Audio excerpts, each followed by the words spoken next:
여러분 안녕하십니까? 이어서 경남 소식입니다. 경상남도의회 교육위원회가 찬반 논란을 빚은 학생 인권 조례를 부결시켰습니다. 교육위는 어제 학생 인권 조례 심의에 들어가 찬반 토론 끝에 표결을 통해 찬성 3, 반대 6으로 인권 조례안을 부결시켰습니다. 이에 따라 학생 인권 조례안은 의장의 직권 상정이나 제적의원 3분의 1의 동의 없이는 본회의 상정이 불가능해 이번 임시회에서는 자동 폐기될 것으로 보입니다. 5명이 숨지고 16명이 다친 진주 방화 살인 참사가 발생한 지 어느덧 한 달째가 되고 있습니다. 주민들은 끔찍했던 기억을 지우고 일상으로 돌아가기 위해 안간힘을 쓰고 있습니다. 윤경재 기자가 취재했습니다. 지난달 17일 새벽 평온했던 아파트 단지가 순식간에 아수라장으로 변했습니다. 5명이 숨지고 16명이 다친 방화 살인 참사가 일어난 지 한 달이 다 돼가고 있습니다. 사건이 시작됐던 안인득의 불탄 집은 보수를 시작했습니다. 경찰과 검찰이 수사를 위해 현장을 보존해오다 트라우마를 호소하는 주민들이 원상복구를 요청했습니다. 숨진 피해자 유족들은 모두 아파트를 떠났습니다. 참사 뒤 혼자선 밖을 나서기도 꺼렸던 주민들은 이웃의 힘으로 아픔을 추스르고 있습니다. 주민들 스스로 공동체를 만들어 소소하지만 뜻깊은 단합 행사와 봉사 활동을 이어가고 있습니다. 인사 잘하기, 서로 이웃 알아가기, 그래 작은 실천부터 그렇게 좀 분위기를 좀 생동감 있는 분위기를 만들기 위해서. 피해자를 위한 정성도 차곡차곡 쌓여 440여 곳에서 성금 3억 7,800여만 원을 모았습니다. 진주시는 관내 정신질환자 1,400여 명을 전수조사해 관리가 필요한 400여 명을 추렸습니다. 하지만 미등록 질환자 관리와 강제 입원 등의 제도에 대해선 논의만 무성할 뿐 뚜렷한 개선안은 나오지 않고 있습니다. 시술에 입소하실 거나 병원에 입원 중이거나 이런 분들은 제외하고 이 일상생활 하시는 분들을 대상으로 우리가 조사를 하고 있습니다. 한편 안인득은 지난 10일 국립법무병원으로 옮겨져 정신감정을 받고 있습니다. KBS 뉴스 윤경재입니다. 요즘 한낮의 기온이 30도까지 오르다가도 갑자기 우박이 쏟아지거나 밤 기온이 급격하게 떨어지면서 농작물 피해가 이만저만이 아닌데요. 하지만 농민들은 재해보험 등의 한계 때문에 제대로 보상도 받지 못하고 있습니다. 배수영 기자의 보도입니다. 초여름 날씨를 보이던 하늘에서 갑자기 우박이 쏟아집니다. 우박의 지름은 1에서 2cm, 합천과 어령 일부 지역에 10분 넘게 집중적으로 떨어졌습니다. 7개월이나 몇 개월이나 이래 고상을 해갖고 이래 가이 어째 돼갖고 살겠습니까? 잎이 찢어지고 멍이 들면서 양파와 마늘, 옥수수밭 131헥타가 순식간에 피해를 입었습니다. 수확을 포기해야 할 처지입니다. 이렇게 상품성을 잃은 양파와 마늘은 이제부터는 폐기물입니다. 농민들은 폐기물 처리 비용을 마련하느라 골머리를 앓고 있습니다. 지금 현재 이걸 우리가 논을 차려 가면 이 방법이 없는 거다. 이 논이 큰 동안 이거 한 농에 봐서 처먹다 보면 이거 한 거 이빨 다 내기란 말이에요. 그런 게 이 없는 내에서 못 낸다는 말이에요 이게. 냉해 피해는 광범위합니다. 밤 기온이 13도 이상이어야 농작물이 정상 생육하지만 올해는 4, 5월 밤 기온이 최저 5도까지 떨어졌습니다. 고추와 고구마를 비롯해 벼까지 생육이 부진합니다. 조기 재배를 먼저 4월 1일 날 했는데 냉해로 받아갖고 다시 이양을 하게 됐습니다. 노지에서 견모는 한 일주일 상태가 늦어지고 있습니다. 이상기후에 따른 자연재해 농민들이 피해 보상을 받을 수 있도록 관련 법과 재해보험을 대폭 손질해야 한다는 농민들의 목소리가 커지고 있습니다. KBS 뉴스 배수영입니다. 창원시가 한류관광의 명소를 만들겠다며 추진한 이른바 SM타운을 둘러싸고 사업 초기부터 각종 특혜 의혹이 끊이지 않았습니다. 창원시가 해당 사업을 자체 조사한 결과 전임 안상수 시장을 비롯해 공직자들이 조직적으로 사업자에게 특혜를 줬다고 결론 내고 수사 의뢰하기로 했습니다. 김소영 기자의 보도입니다. 공정률 34.6%, 내년 4월 준공을 앞둔 문화복합타운, 이른바 SM타운입니다. 지난 2016년 창원시가 특수목적법인인 시행사에 시유지 2만여 제곱미터를 매각하면서 사업이 본격화됐습니다. 시행사가 이터에 SM타운을 지은 뒤 20년 동안 운영하고 창원시에 기부 체납하는 조건이었습니다. 창원시는 동시에 49층 규모 아파트 4개 동과 28층 규모 오피스텔 한 동을 건립해 시행사의 분양 수익을 보장했습니다. 특혜 의혹은 시우지 매각에서부터 불거졌습니다. 당시 SM타운 유치 TF팀은 시우지를 수의계약으로 매각하려다 불가능해지자 자체 공모 사업으로 전환합니다.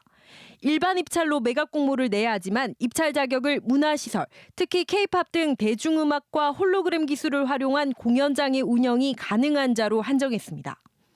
규정이 없는 제한 입찰로 사업 시행자는 단독 입찰했고 시유지는 510억 원에 매각됐습니다. 창원시 감사관실은 당시 주변 시세로 모아 공개 입찰 시 매각 금액은 약 625억으로 보고 있습니다. 미간지구 해제 과정에서도 부당행정이 확인됐습니다. SM타운이 들어선 터는 도시관리계획상 미간지구였습니다. 도심지 경관 보존을 위한 곳으로 공동주택을 지을 수 없고 층수도 제한됩니다. 하지만 창원시는 SM타운 건립 계획을 밝힌 지 한 달 만에 이 예정지를 미간지구에서 제외시켰습니다. 이를 통해 용적률 687%, 49층 아파트 건립이 가능해진 겁니다. 감사관실은 당시 담당 부서가 특혜 의혹을 피하기 위해 미간지구 해제 사유를 고의로 은폐한 것으로 보고 있습니다. 당시 주민 열람 공고 등에는 특별계획구역 지정으로 미간지구를 축소한다고 했지만 특별계획구역 내에도 미간지구는 지정될 수 있기 때문입니다. 창원시는 시우지 매각 등 공유재산 처분과 취득 과정에서 지방의회 의결을 거치지 않은 건 역시 실시협약 무효에 해당할 만큼의 위법 소지가 있다고 판단했습니다. 당초 의도된 민간 투자 사업의 취지와는 다르게 공익성이 결여된 사업 시행자의 수익 사업으로 변질되는 결과를 초래했습니다. 감사관실은 민간 투자자의 개발 이익을 환원할 협약 변경을 추진하고 전임 안상수 시장 등 책임자들을 배임 혐의로 수사 의뢰할 방침입니다. 창원시가 전임 시장의 역점 사업이었던 SM타운의 위법성을 바로잡겠다고 나서면서 과연 그 파장이 어디까지 미칠지 주목됩니다. KBS 뉴스 김소영입니다. 이달 초 서울에서 열린 4대강 보호 해체 반대 집회에 자치단체가 농민들을 동원했다는 의혹이 일고 있습니다. 보호 해체를 둘러싸고 찬반 여론이 엇갈리고 있는 창녕군에서 일어난 일입니다. 김효경 기자가 취재했습니다. 지난 2일 아침 창녕 공설운동장. 40여 명의 농민들이 전세버스에 오릅니다. 서울에서 열린 4대강 보해체 저지 범국민대회에 참가하기 위해서입니다. 그런데 바로 며칠 전 창녕군이 집회 참가를 독려한 것으로 확인됐습니다. 일부 농민단체에 전화를 걸어 참석을 요청한 겁니다. 거기에 우리 군에도 참석 좀 해달라 그런 요청이 있어서 우리가 가만히 뒤짐쪽에서 안 되겠다 싶어서 그래 전화드렸어요. 보 개방을 하면 안 된다고도 말합니다. 그래 좀 가을쯤에 갈 수 있도록 그래 한 회원들하고 의논해가지고 우리는 그 무조건 개방하면 안 됩니다. 집회 당일 아침 해당 간부 등 공무원 3명이 상경하는 농민들을 찾아오기도 했습니다. 여기 단체 관리하는 부서에 있는데 답답해서 얼마나 가는 거 누가 몰라보겠어. 이날 참석한 일부 농민은 집회 내용을 아예 모른 채 불려 나오기도 했습니다.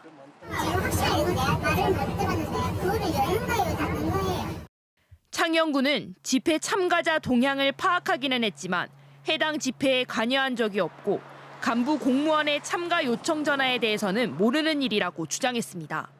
우리 단체가 참석하는지 안 하는지 단지 의중을 물어본 뿐이지 제가 거기서 주관해서 도와주고 했던 자는 전혀 없습니다.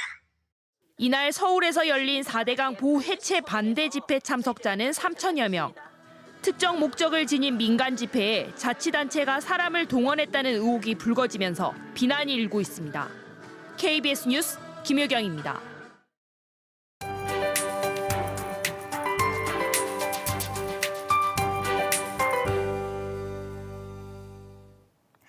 (7월) 주말에나 나올 법한 뉴스가 벌써부터 들려오고 있습니다. 어제 전라도 광주에는 올해 첫 폭염주의보가 내려졌다고 합니다. 이 특보 제도가 시행된 이후로 가장 빨리 내려진 건데요.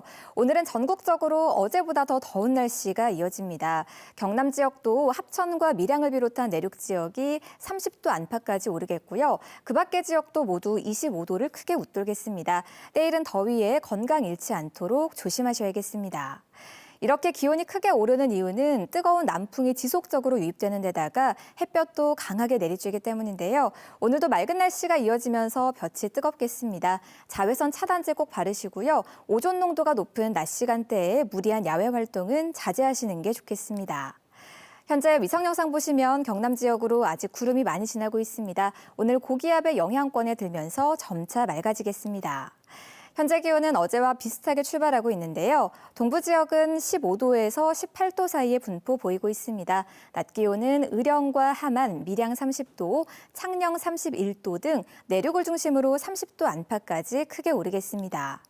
경남 서부 지역은 현재 기온 함양과 사천 14도, 남해가 17도까지 올라 있고요. 낮 기온은 29도 안팎으로 예상됩니다. 오늘 해상에도 종일 맑은 날씨가 이어지는 가운데 물결은 모든 해상에서 잔잔하게 일겠습니다. 이때 이른 더위는 토요일에 비가 내리면서 한풀 꺾이겠고요. 다음 주 월요일에 또 한 차례 비가 내리면서 열기를 식혀주겠습니다. 기상정보였습니다. 한국항공우주 카이 김조원 사장은 국산 기동 헬기 수리온의 성능이 입증됐다며 공공기관을 중심으로 애용을 호소했습니다. 창원에 본사를 둔 한화 에어로스페이스는 항공 엔진 부품 제조 협력사의 기술력 확보를 위해 30억 원의 국산화 개발 지원 펀드를 조성합니다. 진주바이오산업진흥원이 정부의 항노화 바이오 제품 고급화 지원 사업에 선정돼 국비를 지원받아 신제품을 출시하게 됩니다. 경남은행은 창립 49주년을 맞아 오는 22일부터 한 달 동안 해운 이벤트로 금융상품에 가입하는 고객에게 즉석 경품 복권을 지급합니다. 제2신항이 오는 2040년 건설 목표로 진해에 건설됨에 따라 경상남도가 동부가 물류 플랫폼 구축을 본격적으로 추진합니다. 경상남도는 동부가 항만 물류센터를 경남발전연구원에 설치하고 신항 관련 정책 개발과 교육, 세미나 등을 마련할 계획입니다. 또 신항을 지원할 대규모 물류단지 조성을 준비하고 신항 서컨테이너 터 인근을 자유무역 지역으로 확대 지정하도록 해양수산부에 요청했습니다. 경상남도가 오는 7월 개장 예정인 마산 로봇랜드의 안전점검과 비상대응의 중심 역할을 할 로봇랜드 개장준비 태스크포스팀을 운영합니다. 경상남도와 창원시, 창원소방본부, 경남발전연구원 등으로 꾸려진 TF팀은 로봇랜드가 개장할 경우 발생할 수 있는 화재 등 비상 상황에 대비해 사전 점검하고 보완할 계획입니다. 김해시가 대기 오염을 줄이기 위해 시내버스를 친환경 전기버스로 바꿉니다. 시내버스 업체들과 협의를 통해 내년에 전기버스 30대를 우선 도입하고 2021년에도 30대를 추가로 교체하는 등 앞으로 5년 안에 모든 시내버스를 친환경 전기버스로 대체할 계획입니다. 현재 김해시에 등록된 시내버스는 199대로 국비 50%를 지원받고 나머지는 도비와 시비로 마련합니다. 한국국제대학교 재단 퇴진을 요구하는 촛불 집회가 어제 진주시청 앞에서 열렸습니다. 대책위원회는 각계 시민단체와 연계해 일선 학원이 퇴출하는 날까지 투쟁하겠다고 결의하고 앞으로 매주 수요일마다 촛불 집회를 열기로 했습니다. 국제대 총학생회와 교직원 노조, 교수협의회는 각종 비리 의혹이 있는 일선 학원의 퇴진과 교육부 종합감사를 요구하고 있습니다. 사천시가 장병석 사천문화원장에 대해 논문을 표절해 업무를 방해한 혐의로 경찰에 고발장을 접수했습니다. 사천시는 장병석 사천문화원장이 지난 2017년 발간된 경남 향토 문화총람에 앞서 사천시가 지원한 세미나에서 발표된 또 다른 연구자의 논문을 이름만 바꿔 무단 도용했다고 밝혔습니다. 이에 대해 사천문화원 측은 실수로 논문 저자의 이름을 잘못 게재한 것이라며 사과문을 발표했다고 말했습니다. 뉴스를 마칩니다. 시청해주신 여러분 고맙습니다.